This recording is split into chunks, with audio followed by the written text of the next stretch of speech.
Today's episode is brought to you by Larosse Media. They make professional videos to fit any budget, so next time you need a commercial, promo, or corporate video, think Larosse. Check them out at larossemedia.com.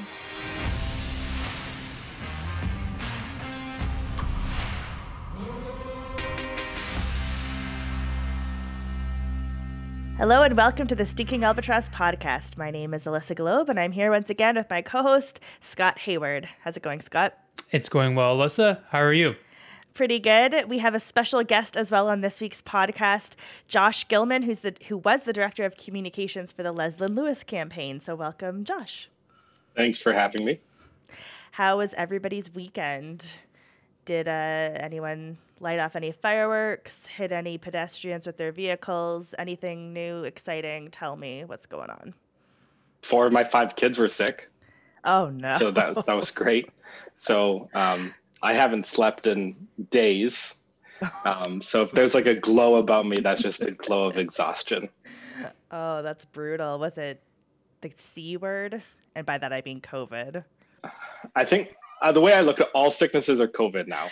COVID is everything. Everything's COVID. My mom texted me the other day and she was like, do you know what kind of mushrooms these are? And I was like, they're COVID mushrooms. Like it's everything, and everything is long COVID. So I don't know. No, it's just some sort of like cold, flu, whatever. Like it is. I don't know. But was yeah. your mom like picking mushrooms and wanted to know if she could eat them? And if she did eat them, how did it go?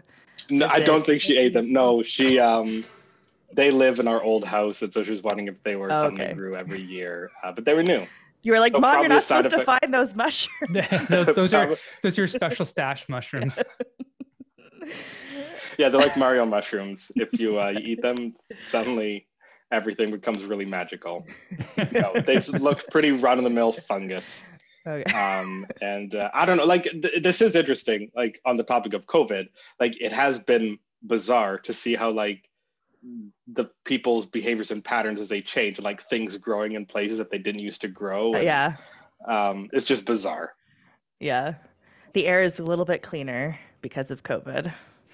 Apparently. Thank you, COVID. Apparently. Scott, nature is healing. Yeah.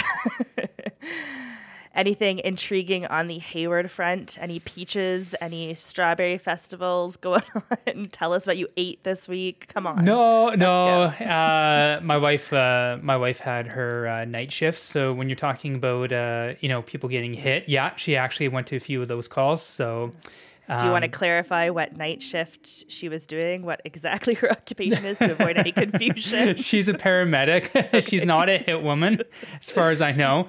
But yeah, no, she's a paramedic, and so she had her night shift. She just got back to work full time at the beginning of the month. So we're getting used to that with having a babysitter coming in during the week, during her day shifts. And my daughter's adjusted to that quite nicely. So that was all pretty good. So that was the weekend. And then Monday, of course, that was yesterday for this recording day.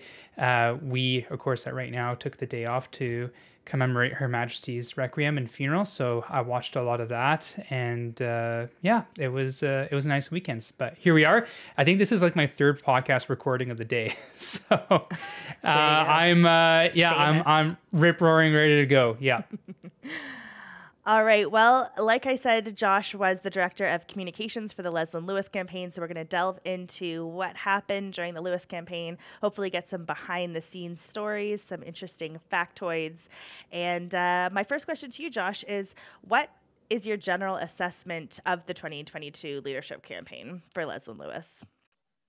For Leslyn specifically, or like the whole race? For Leslyn and then the whole race. Let's do both. Let's just get it done. I'm gonna pretend I didn't hear the way you asked it, and I'm gonna reverse the question, because I do think that like this race will only be remembered as the Pierre Poilievre machine race. Like, so everything has to be in that context.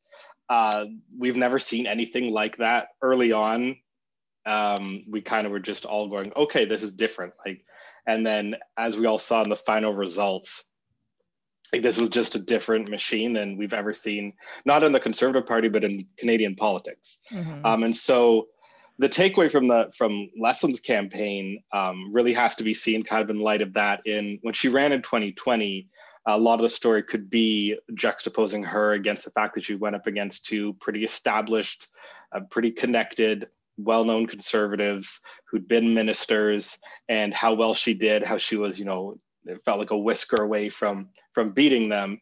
And so if you're just going to compare, horse race to horse race, it can seem like a step back. I don't look at it that way at all. And I'm really pleased to say that I don't think Leslyn looks at things that way at all. Leslyn always is somebody who's about like, what am I supposed to be doing? What am I supposed to be saying? I tell her all the time that she's a terrible politician. And by that, I mean, like, she's just really concerned about doing the right thing all the time. And that's not sometimes how you get ahead in politics. And so our meetings aren't always about like, if we do this or say this, people will vote this way, but like, what is the right thing to do? What is the right thing to say? And are we having a positive contribution to the race, to the dialogue, to all these things? And so I'm not saying that we always get it right, or I'm not saying that myself or anyone else, even Leslyn, always gets it right. But the motivation is very different than anything else I've ever been involved in. And so Leslyn, when I look at the race, we've gone over, I don't know if you guys have covered this before, some of the metrics. She got more votes, she got more endorsements, she raised more money. She had the most events of any of the candidates. She just huge success on a lot of levels. And so numerically, lots of positives to point to, but also the way she raised a lot of questions in the race and forced the other candidates, including Pierre, to talk a lot about issues that they might not have talked about otherwise. And I think even more so is gratifying to see the way that like people started campaigning a certain way because of the way she ran in 2020. I'd say everything from the fact that I look at Scott Aitchison's campaign and the way that he came in as, again, like nobody knew who Scott Aitchison was. I worked, like, no offense to him, there's a ton of middle-aged white men in Parliament, and I didn't know which one he was. No offense to him, but like if we did flashcards right now, I would fail like 50% of the politicians. And he came in and I don't know if this went into the reasoning, but like he came in and he was trying to be like, I'm going to come in just with really solid policies and make a dent. And he put forward some really interesting policies.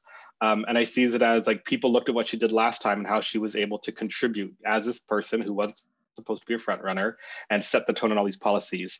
And all the different campaigns, you could just see how she was influencing the tone of the race, what was being talked about, the policies people were discussing. And it was really, really cool to see that and see the influence that she's had on politics. And I think that her influence is just growing in a positive way. And at the end of the day, again, I think, I'm sure we'll go over more details about what happened with Pierre. But I think she made a really good contribution to where the Conservative Party is going. I think that it's debatable to even say that it's going in a way that's different than she would want it to. We can dig into that a little bit more. But overall, I think I'm going to be really pleased with how she contributed to the race, how the campaign set the tone on certain things. And overall, I'm pretty proud of the whole team and obviously of Leslyn. You mentioned something there, Josh, that I think is worth revisiting real quick before we kind of move on from this part of the discussion. And that's talking about how Leslyn is not your typical politician, and she's not your typical politician for a variety of reasons. And a big reason is because she didn't grow up in the Ottawa bubble, so to speak. That's not to say that she hasn't been part of the Conservative Party of Canada or other provincial Conservative parties, big C or small c, but she's kind of more like us, so to speak, like normal people who are I don't know if normal people are listening to this podcast per se. Nobody on this call is normal. I don't know why you would use that word. But she didn't run and win a seat, in her early 20s and has been there for 20 plus years. And I kudos to the Pierre Poilievre campaign because, they framed him as an outsider, and perhaps compared to the Aaron O'Toole cadre of people that were there, perhaps that was the case for that, roughly 12 months. But he's, anything but an insider. He's like basically the ultimate establishment. I mean, he has two former leaders of the party that are endorsing him. There's only one other permanent former leader, and that's the immediate one being Aaron O'Toole. But anyways, all this to say is that, when you're saying that she's not your typical politician, I think that is the charm, if I can use that word, certainly the draw of Leslyn, not just from those who are pro-life or social conservative, but people that I've talked to for the past couple of years who admittedly say, like, I don't really share any of my core values with her, but I can really appreciate her for her candor, for her honesty, for her grace and her class, and it really is a breath of fresh air. So I just think it's interesting that you mentioned that, because while maybe in the short term that doesn't benefit her politically per se, and we can get, like you said, we can get into that a little bit later, like in the race, certain decisions made or not made.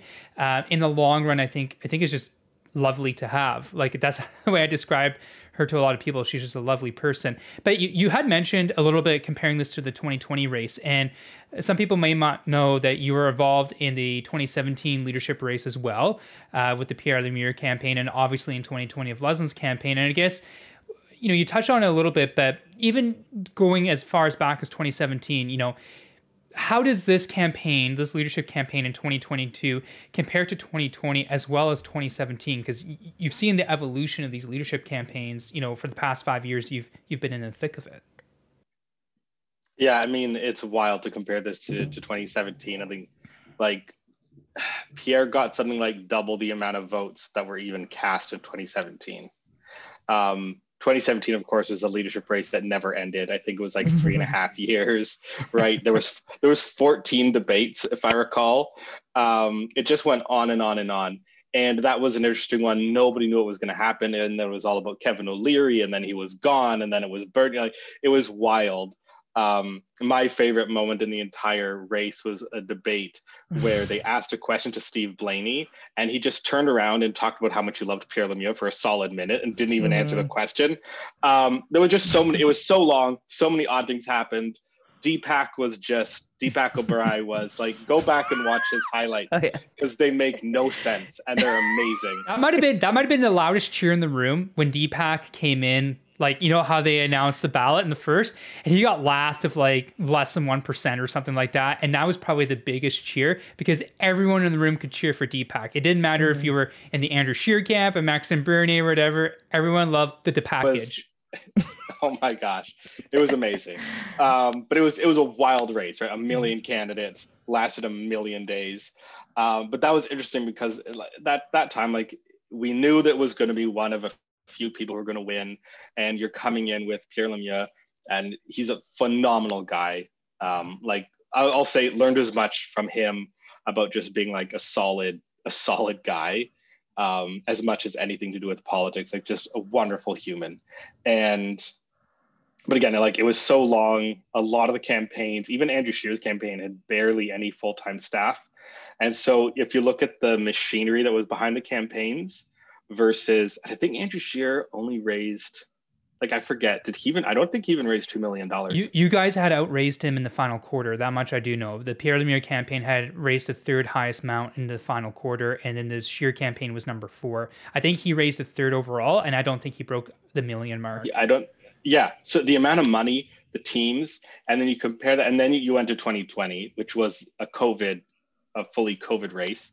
Leslyn wasn't able to meet with anybody in person until like 2 weeks before the race ended. So it was all Zoom calls, and like, it was very interesting.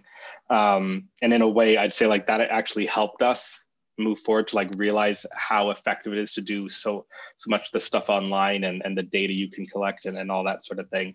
And then you had this where Pierre, I believe when the numbers come out, I've heard, this is not confirmed, like, I know he raised over $7 million. The spending limit was 7. He might have raised 8.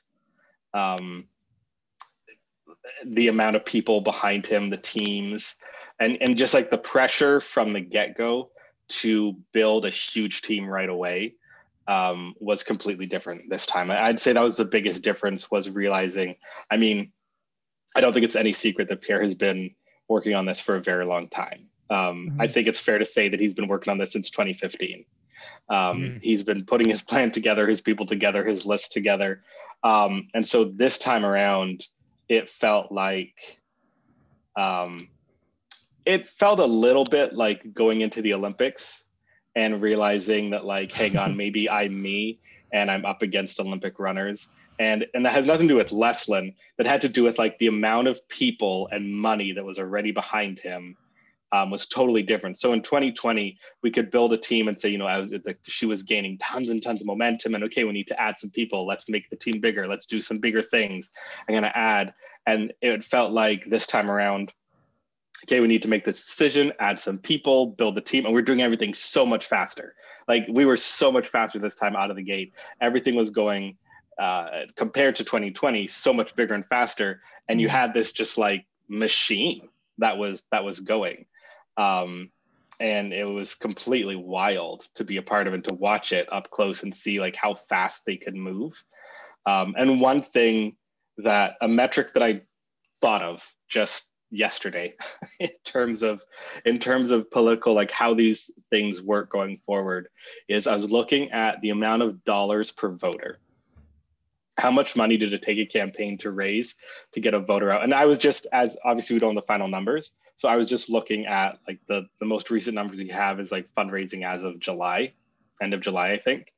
And Pierre was more than 5 times more efficient than Scott Aitchison. So even though he had a ton of money, like that money went further. So it cost him something like, I don't know, but it's probably going to come out to like $30 raised per vote. Someone like Scott, it's going to be like close to $150. I believe that Charest, it'll come out most likely somewhere around the like $70 mark. And Leslyn would be closer to Pierre, but it just shows how like it wasn't just as they came in, because you have these establishment politicians and everything they do is expensive. You saw this kind of with Peter MacKay, you saw it with Jean Charest, like they come in and everything they do is a little bit old school. You do these big events, you do big fundraisers, you hire established people and you pay them a lot of money. And it's kind of the way it's always worked. And in 2020, we were like the fast, efficient campaign. Like everything we did, we were like, we're Moneyball. We're there gaining every little advantage, you know, and not wasting our time with this big kind of bureaucratic campaign style. And then you have Pierre came in, and it was like when the Boston Red Sox started doing Moneyball. Like all of a sudden, it was like they were like doing a lot of the same good stuff we were doing, and they're doing it with like 8 times the money and the staff and all that thing. And so it was just interesting to watch. And I think that like I learned a ton from what they did. I'm not saying I'm going to run the exact same campaign they did, but again, they reset what is possible in Canadian politics. Yeah, I think like isn't Kevin O'Leary still fundraising to pay off his leadership campaign? Like I think Peter MacKay just finished. Yeah. Yeah. And so yeah, like and that's been like, I'm not trying to bash anybody. That's been how politics works, right? And so honestly, I'm kind of impressed. Well, to me, the game changer is just Scott had mentioned in the last podcast that he had heard that before the race even started, Pierre had a database of almost 1 million people. Like if you have this gigantic database, of course you're going to fundraise a shitload of money and you're going to have all this support. Like it's not like he was starting at the same starting line as the other candidates per se.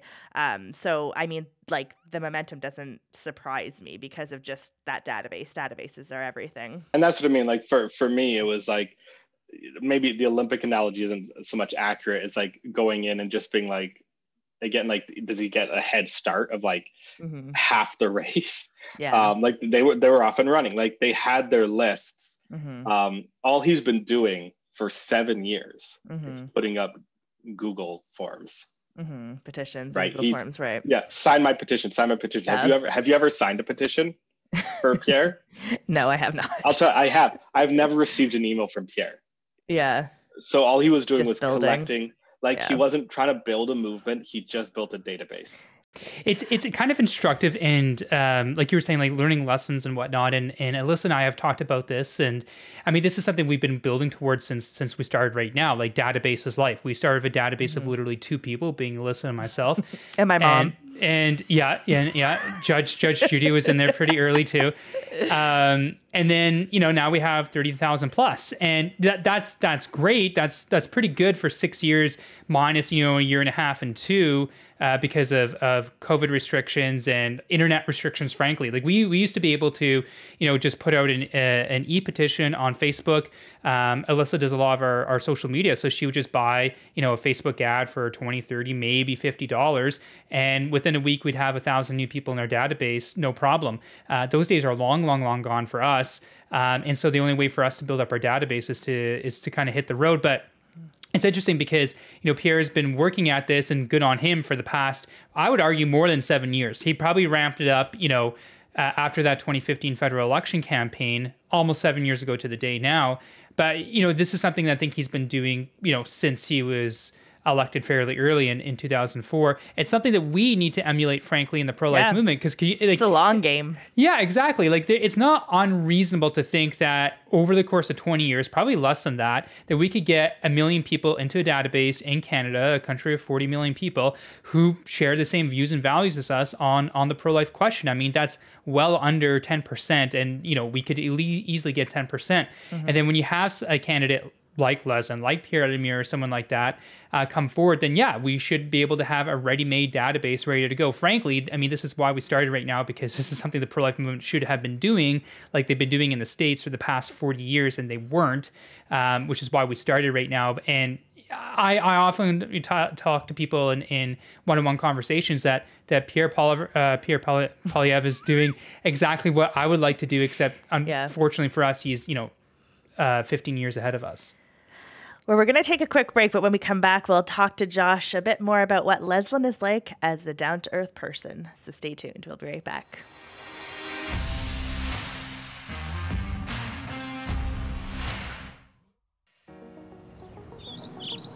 We live in a world that grows through communication. Every connection comes from a dream to be heard and realized. To welcome a better future. What are your dreams? LaRosse Media will help communicate your vision through our professional video production services and marketing strategies. Start building connections to your future audience. Visit larossemedia.com and be sure to check out our extended service options. Dream, produce, market, succeed with LaRosse Media. Serving Canada from coast to coast to coast.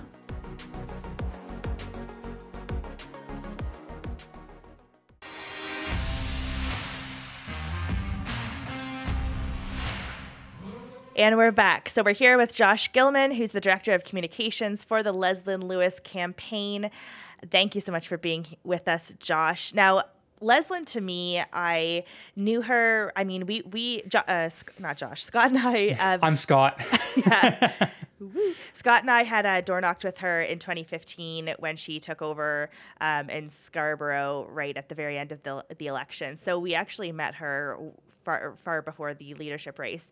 And I do remember her being, a very strong-willed, very principled person, a great candidate. But I was from the GTA, and I knew that riding was probably unwinnable. But we supported her nonetheless because of how good of a candidate she was. Now, fast forward to the leadership races, I got to know her a little bit better.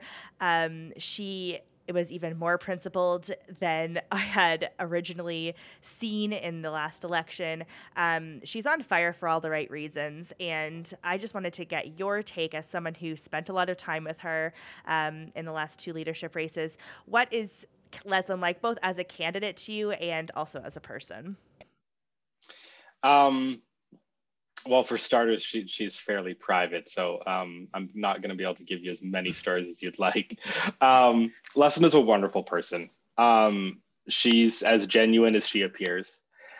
She obviously, nobody is 100% themselves in public. Mm-hmm. Like not even us. If we go to a birthday party, we're not completely like we are at home. But she's very, very much herself when she's with people. And that's refreshing. I've worked with a lot of politicians, and some of them are just phenomenal humans. And then for whatever reason, their political persona, they just don't come through. Some of that is just bad training, bad advice, or just being like everybody else on the Hill. Leslyn, this is where I think kind of being a bit of an outsider does her well. Like she hasn't been around the bubble enough to kind of take on all those characteristics that a lot of MPs do just from being around it all the time. Because I mean, like you act like the people you're around, and so she's just a very genuine person. She's really, really caring about her staff, and I've done work for her in between campaigns too, so not just in a campaign context. And she really, really cares about people, and that's what makes her such a phenomenal candidate, is that when she says she cares about issues, like she really cares. And so even going back to what I said when I tell her sometimes she's a bad politician, like she cares about people so much, she will do the right thing. She'll do the right thing by her people. She will treat people properly. And again, even sometimes if it's not the best thing for the campaign. And I'll even say, like, there was one time when I blurted out something that was rude. And I'll be honest, I was going through a lot of stuff, and the campaign was getting to me, and children were probably sick again, and I wasn't sleeping, and I just was kind of on edge, and I said something that was totally out of line. And I was able to just talk to her and have a real honest conversation. And I've rarely had a boss who you can just talk to and apologize to and have a real conversation. And they're going to ask, well, what's going on in your life? But Leslyn is that type of person. And so that's why I always tell people, like, I think she's going to be the best prime minister Canada ever has. Not because, like, she's brilliant, she's smart, she's all the things you guys see, all things that everybody sees. She's as educated as could possibly be. But she truly just cares. And like you said, she's in it for all the right reasons. And so that's why it's been such a pleasure to work for her and to work with her. And because I just know she has the right things on her heart, the right motivations, and it's completely different, completely refreshing in politics. And I even remember when Steve, the campaign manager, called me the first time. I wasn't even looking at getting involved in her campaign yet, and he was just starting to get involved a little bit. And he just said, "There's something different." And I was kind of like, "Sure, sure, man." Like, and he's like, "No, like, she's kind of like trying to tell me there's something special." And I was like, sure. I've met a lot of politicians. They're all special. And then it didn't take me long in 2020. It was like one conversation with her on the phone, and I turned to my wife and I was like, well, she's different. Like that is a different woman than I've ever talked to in a political context before. And so that's the main thing. All the stuff you see, like, that's really her. She doesn't have a persona. There's nothing fake there. And so, yeah. Yeah. And that's, she didn't need to be a politician. She had a successful law firm, a successful career. She wasn't in this for herself, to raise her fame, to put, for narcissistic reasons, where a lot of politicians are. They want to be more well known, and they have, their own personal advancements that they want to make. But nobody we know, other politicians though, right? Like, of course. Any politician who ever sees this, like, we're not talking about you. You're great. The other guys, not so much. But yeah, she is in it because she believes in issues, and she wants to further the issues in a way that hasn't been done before in Canada, that in a way that frankly we desperately need. And I think she's already done that in such a short amount of time. So it's just great to have her on the political scene, not only as a leader but now as a politician as well as an MP in the House of Commons. It's actually, I hope that she has so I'll just say, I hope that she encourages more people that you can get involved in politics, and that you don't have to be like all the other people you see on TV and the little clips here and there. There's so much more to politics than the stuff that ends up in the 30-second sound bites on CBC or CTV or whatever, or Twitter. Like, Twitter is not a fair representation of politics. Really? And no, Twitter is all we need. It's encyclopedia of our times. And no, I hope she inspires more people to go, and that they can be themselves and be real, and make a difference. It is quite impressive when you think about the 2022 leadership campaign. The fact that she actually increased the number of raw votes that she got from 2020 to 2022. And this wouldn't apply to any of the other candidates. Like, you might be able to say that Jean Charest was a stand-in for Peter MacKay to a certain extent. I mean, that's not entirely true. Roman Baber was a completely different candidate with a completely different set of issues that we hadn't seen before and probably won't see again for some time. I mean, you saw the decrease in momentum in his campaign over time with the finances as the COVID issue kind of became less and less. And Scott Aitchison, I mean, I don't really know what that is. I mean, it's pretty impressive when there's over 400,000 people who cast a ballot. We're talking on average over 1,000 per riding. And you as a leadership candidate could not get a single vote in over 10% of those ridings, which is Scott Aitchison. So I don't know really what he represents from the other campaigns. But of all the candidates who were actually on the final ballot, Leslyn had the most to lose in that a good chunk, and I don't know what that percentage is. I don't know if that's 25 or 30 or 50, but a good healthy chunk of those who voted for her as party members in 2020 had voted for Pierre this time. So she's probably starting the race in 2022, with 50% fewer people than voted for her, despite the fact that they would have been in her database or you guys would have had them marked for the past 2 years. And despite that, she increased her raw vote overall and in over 2/3 of the ridings, which I think is tremendously impressive. I guess, Josh, like kind of one question I have for you is kind of looking back at that and looking at, the candidate that you have in Dr. Leslyn Lewis, and of course the state of play with Pierre Poilievre in the race and everything we talked about him building up massive databases for the last 7+ years. Is there anything in the campaign looking back in 2022 in the leadership campaign that you would have done differently? Maybe something that you didn't do that you should have done, or something that you did do that you wish you did not do, or timing or anything like that? I think like there's always things you would do differently. But I tend to be the person who I don't view anything that is I would do differently in hindsight as something I would do differently. Like, you make the decision at the time with the information you have. And I think that there's nothing really major that could have been foreseen that would have been done very differently. I think that, you could look at different data and say, if we spoke about this a little bit more, reach those people a little here, maybe that would have shifted things a couple percentage points here and there. At the end of the day, I can't think of anything that would have actually changed the outcome of the race. Like, one of the things that we saw in a lot of data and heard and everything was just the amount of people who bought memberships for Pierre, and then that was it. They bought a membership from him in like March, April, maybe May, but mostly March and April, checked out of the race, and then they voted when they got told to vote. And so he had such a large funnel, like you said, whether it's 1 million people or whatever, he had such a large funnel to build off of from. And so, what could we have done differently that would have counteracted that? We'll build a bigger funnel heading into the leadership race. But, unlike other people, not saying Pierre, but, Leslyn's not sitting around in between leadership races trying to figure out how she's going to run in the next leadership race. She was focused on just being a member of parliament and serving her constituents, and focused on the issues she cares about.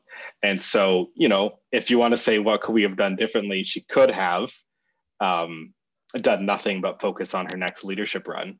That might have made a big difference. But again, that's not the type of thing that she or any of us necessarily would have done or wanted to do. She really is an excellent team player. And I will say this because we had a vested interest in, like, our organization at Right Now had a vested interest in seeing Erin O'Toole move along sooner rather than later for a variety of reasons. And one concern that I had, especially coming out of the last election, which actually I in a group chat that Alyssa's with, I don't think everyone realizes this, but it was a year ago, I think tomorrow, right? or today, one of the two.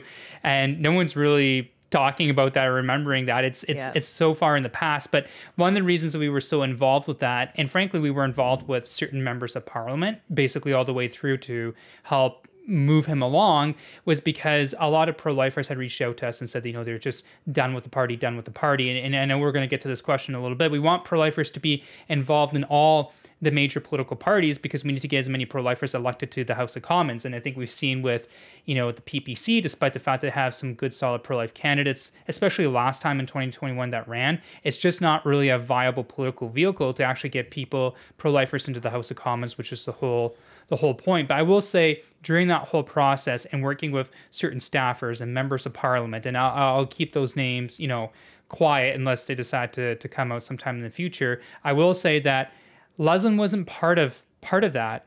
And, you know, I didn't really reach out to her, and I'm unaware of a whole lot of people that did. And if they did, I'm sure that she would have given the answer of no, because like you said, Josh, she was so focused on being an excellent member of parliament, representing the people of Hallam and Norfolk.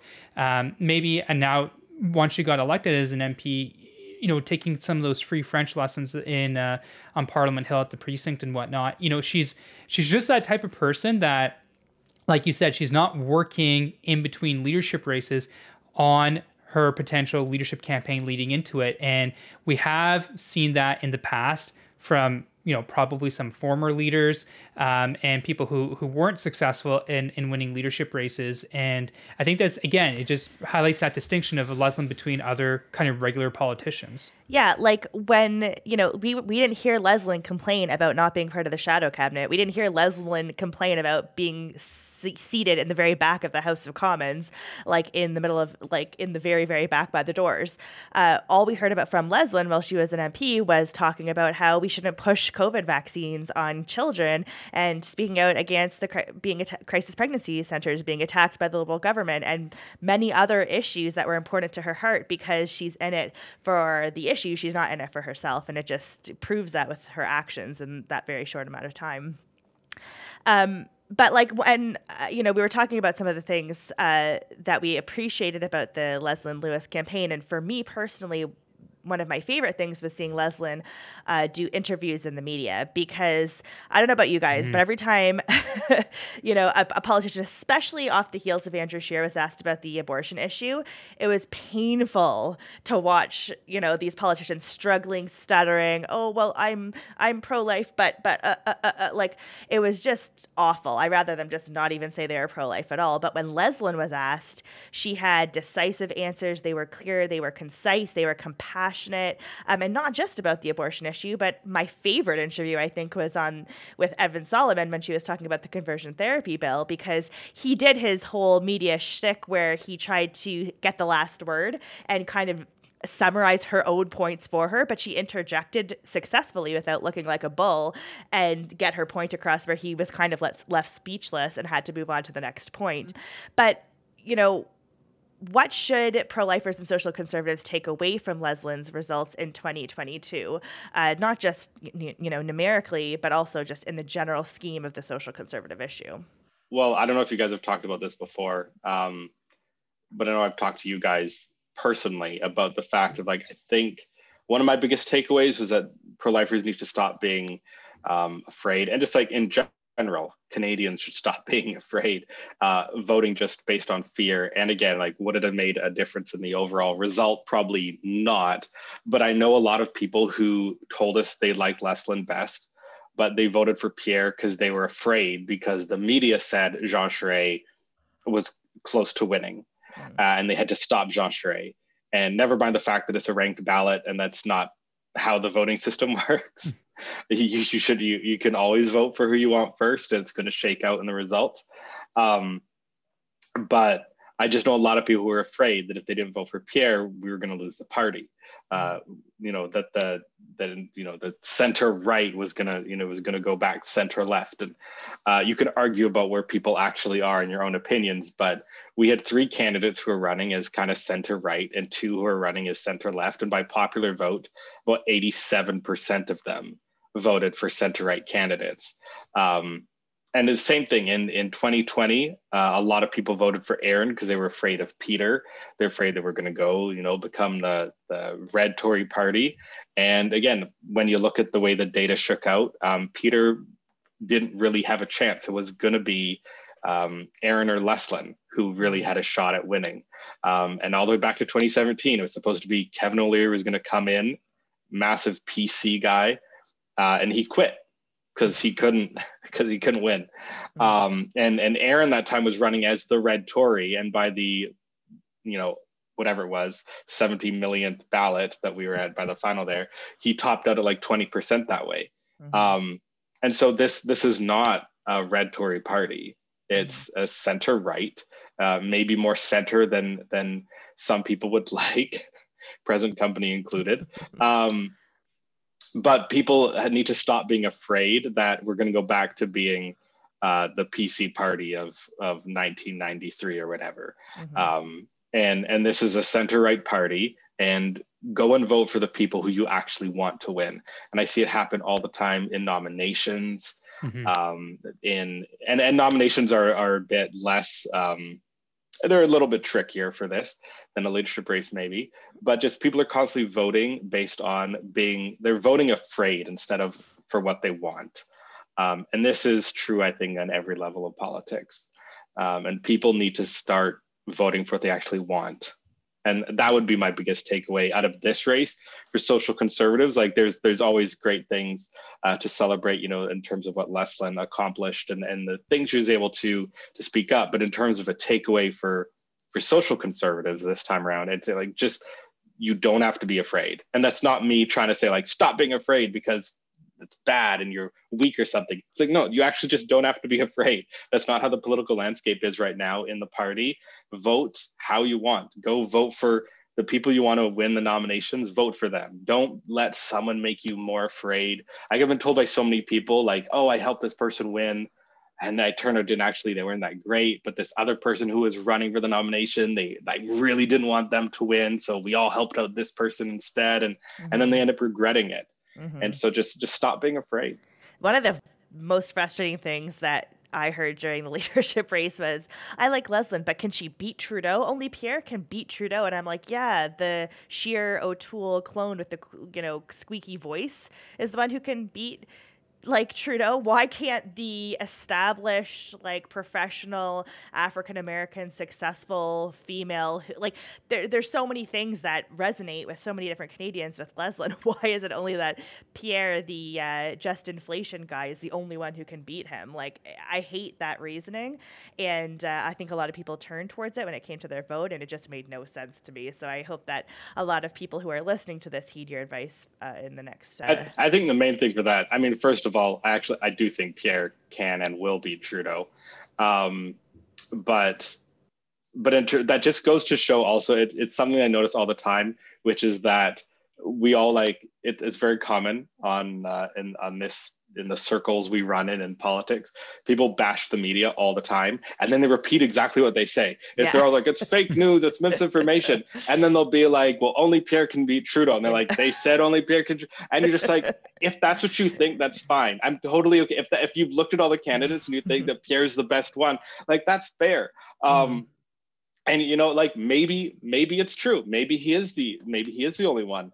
But if you're just repeating it because, again, like, you heard somebody say it, then that's where it gets a little bit frustrating for me when people say that stuff. It's not the stuff they say. It's just they're just repeating the same thing. And I mean, we all should be better at how we take in information and use it. But that can get a little bit frustrating when they're just parroting stuff they heard, and we know where they got it from.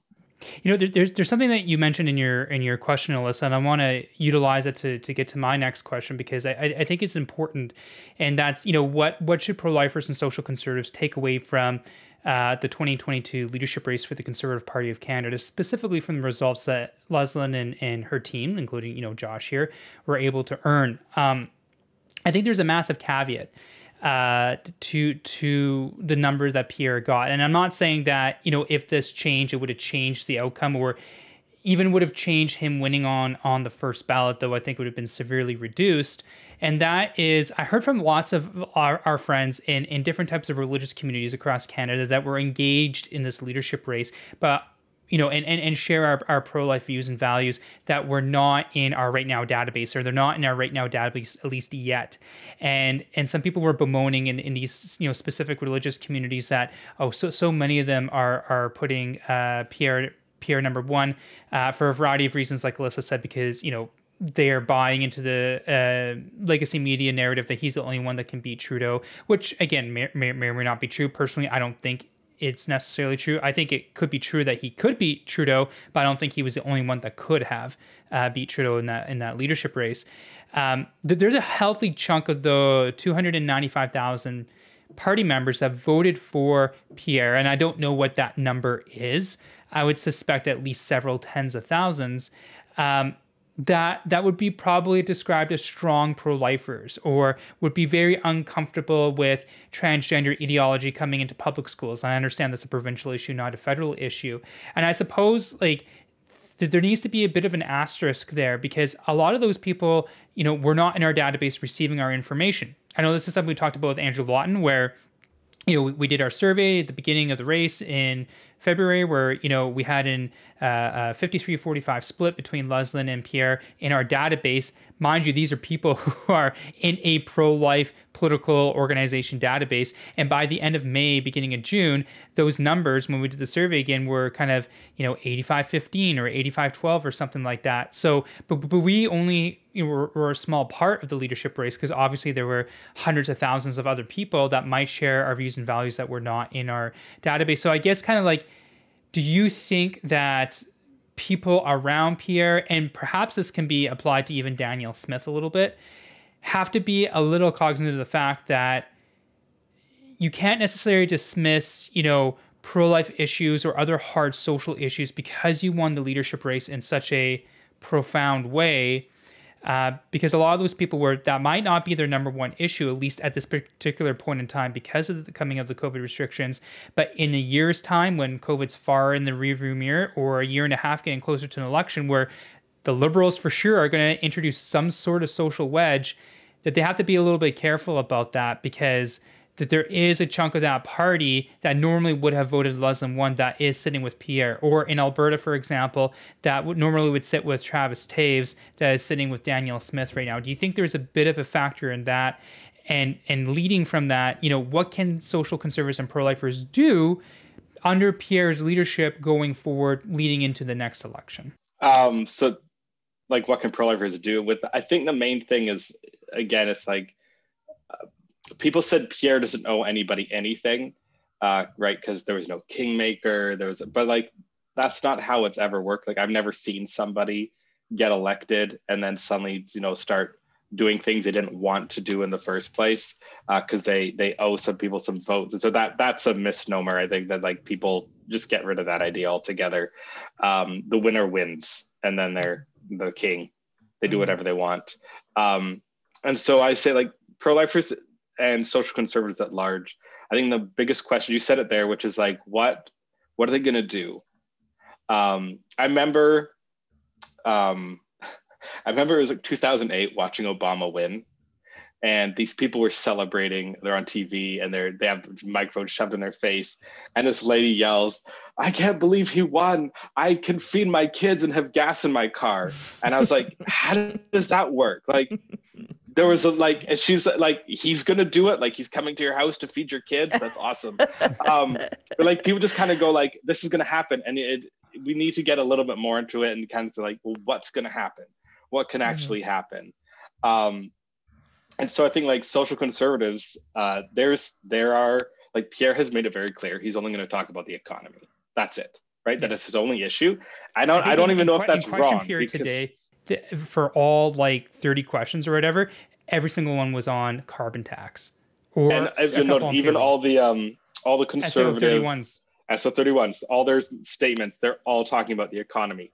And so that's the only issue. And you know what? That's his best issue against Trudeau. So maybe it's even the right move for him. And so social conservatives, I hope this doesn't sound jaded, but it's like we can stomp around and be like, well, we wanted this, we voted for you and you owe us. Like, he's the leader. He's going to do whatever he wants. And at the end of the day, he knows that, like, are you going to vote for Trudeau when there's an election? Are you seriously going to vote for Trudeau over Pierre? Like, they're counting on that. And so, like, get real. Talk to them, talk to whoever you can, get involved and be like, okay, there's really strong pro-family, pro-life economic policies, like push them. I always say, like, one of the things that frustrates me is that social conservatives do tend to be a little bit like all or nothing. And we saw it with Andrew Scheer a lot, which was like, they would be like, Andrew Scheer's the best. And then he'd do something that's like, Andrew Scheer's the worst. And there was one policy, I'm blanking on what it was. It was something he had said he was going to do, and all the SoCons loved it, and then he didn't do it. And I was on the phone with people. Defunding abortion overseas? No, it wasn't that one. Okay. It was something in between. It wasn't during the homeschool tax credit? Maybe. And I remember telling someone, because I was working for him. I was in his office, and they were like so angry about I think it had to do with the school funding. And I told them, I was like, yeah, but did you know, like, not a single group in the last year and a half since the leadership race met with him to tell them that they cared about it. So when they're looking at their policies and saying, hey, we got to drop some of our expensive policies here, and they're like, nobody has said they actually want this. Not a single person actually met with them. Like, they have an entire stakeholders department. All they do is meet with people who care about issues, and nobody, like, they didn't have a single meeting with anybody who said they wanted this. So, like, why was he supposed to believe that it actually mattered to anybody when nobody talked to him about it? And so they just tend to be like, here's our one policy we like, you better do this or we hate you. And it's like, I don't think that Pierre's going to do anything super duper pro-life. He's made it pretty clear. But is there stuff that is good that he can do? Stuff that we like go talk to them, meet with people, get involved, like push good policies. Don't go to the all or nothing, like either give us everything or we're going to destroy you. That's just not productive. And again, like, and then you're not involved. And people, I forget who it was who said this quote, but it was like, you only get to make an ultimatum once, and then you're outside the conversation. Right? Like, and so if we just go, we're going to take our ball and go home. Now we're just sitting on the outside. And if that's what you have to do to sleep at night, like, basically that's my line, which is like, I mean, this thing in politics is messy sometimes, and it can get frustrating. And there's times you go, what am I doing, involved and here or there, whatever. But it's like, to me, my line is like, I try to stay involved to differing degrees, but like, for me to not be involved at all is when I can't sleep at night. As long as I can sleep at night, like, okay, I don't have to be there every day, you know, giving blood, sweat, and tears, but I got to stay involved on some level until I actually can't at all. Yeah. Well, on that note, we're going to take a quick break. When we come back, we'll do a rapid top 10 questions to Josh, and stay tuned. We'll be right back.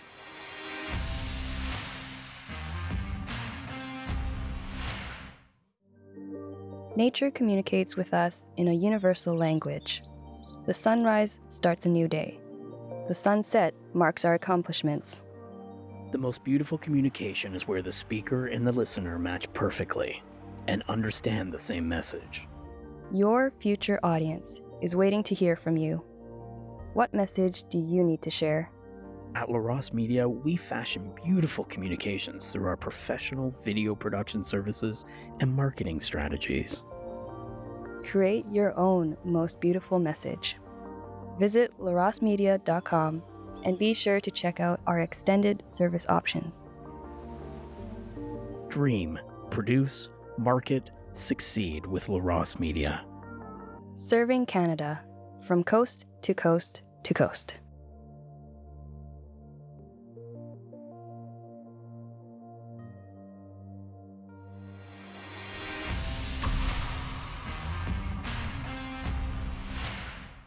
All right, we're back. So we're going to end off this podcast with top 10 rapid fire questions to Josh Gilman, Director of Communications for the Leslyn Lewis Leadership Campaign.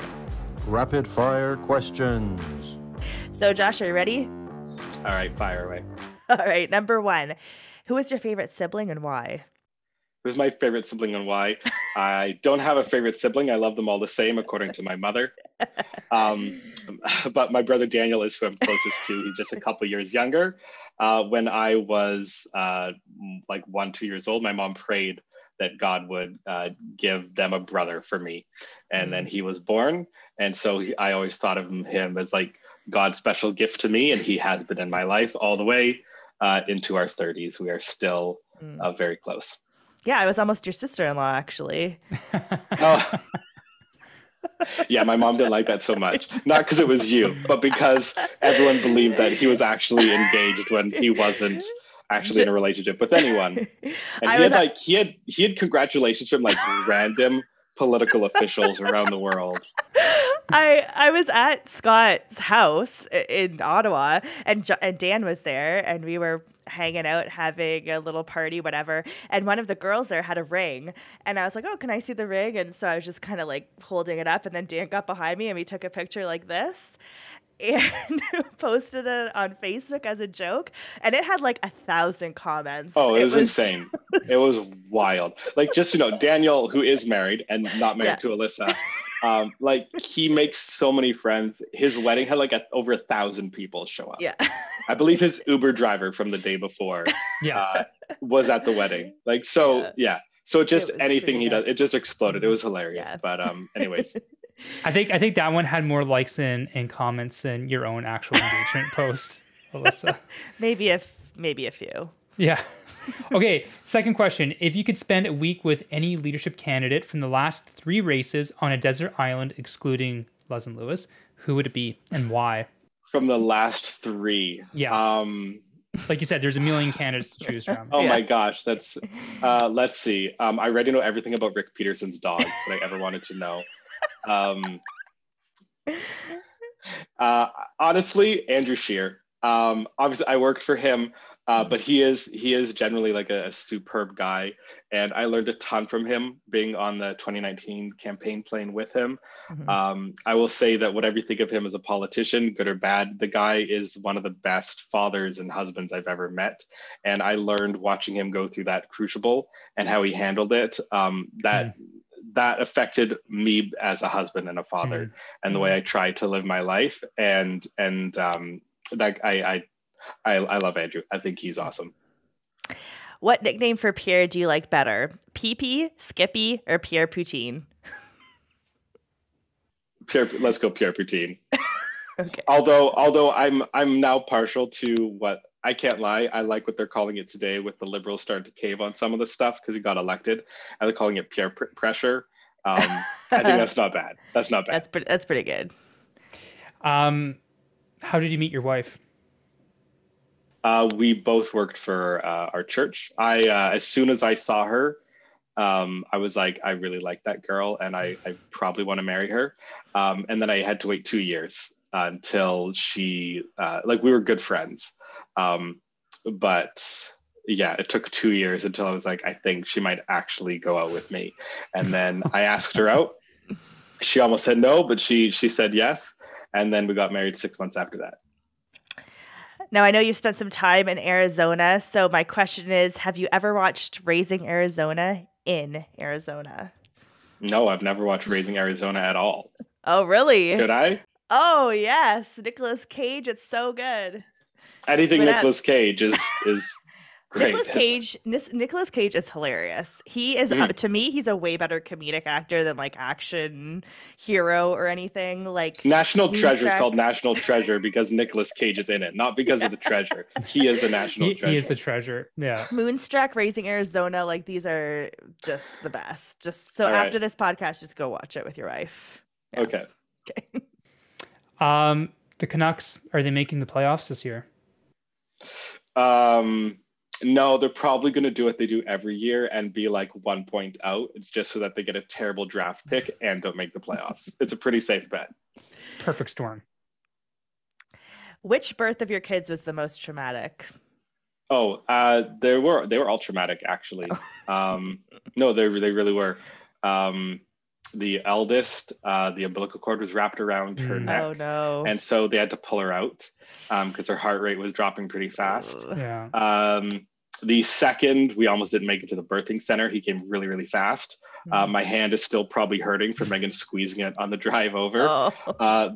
The third, there was a whole bunch of concerns, and there was like 14 people all in the room at one point. She was, like, all of them ended up totally healthy, but all the birthings. The fourth, he went gray and they had to run it with the crash cart, but he was fine, didn't have to use it. But that was terrifying to see him like limp.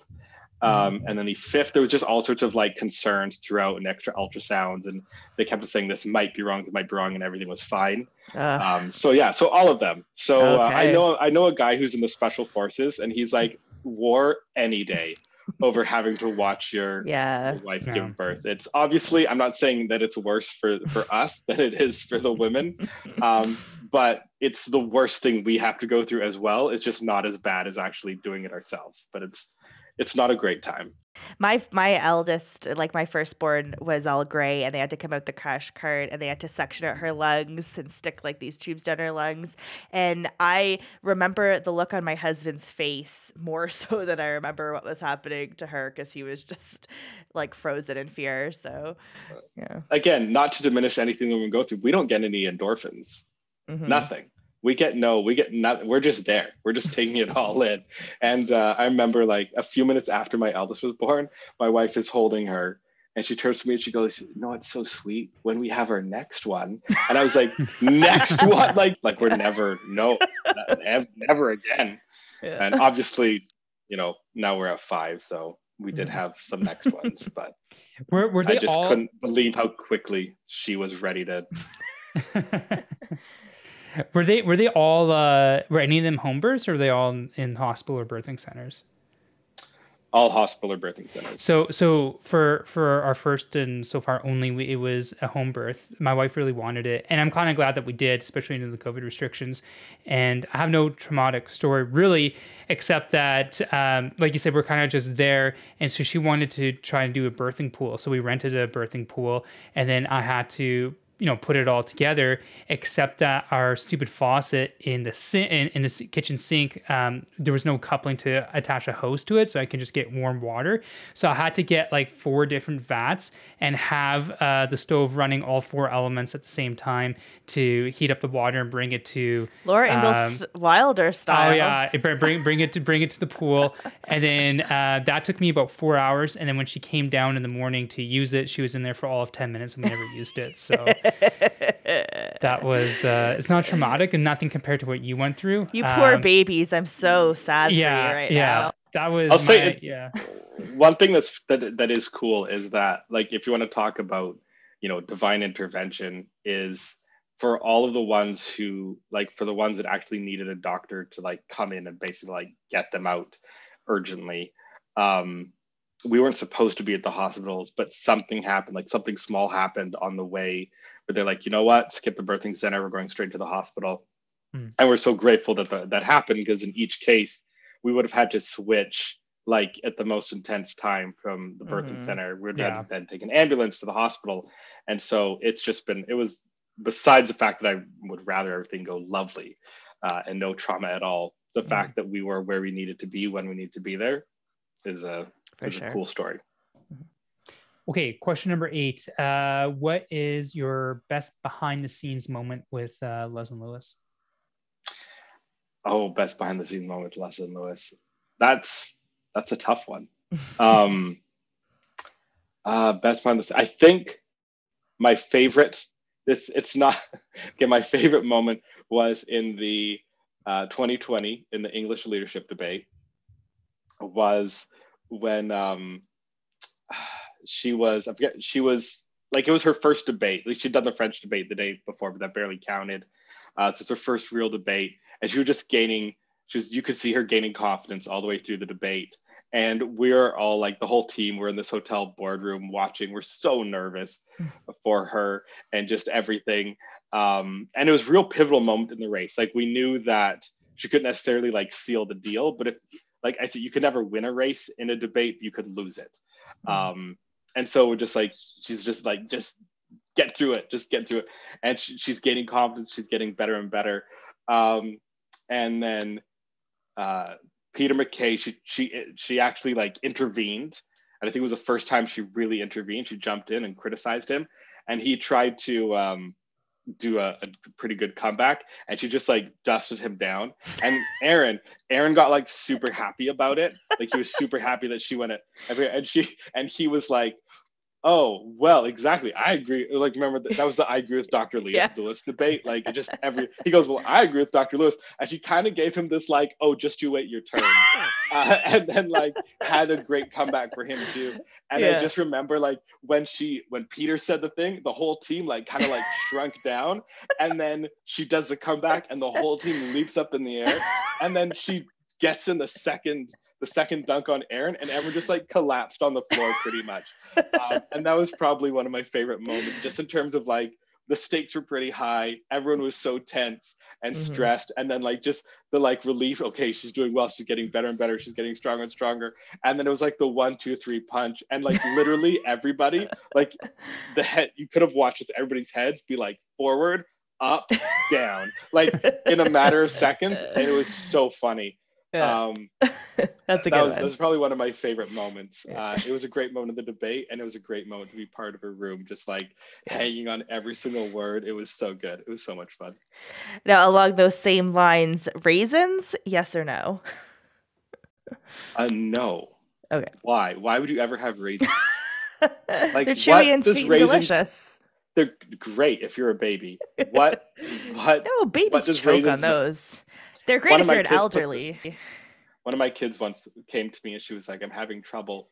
And I was like, what? And she was like, I can't breathe. And I looked and she shoved a raisin right up her nose.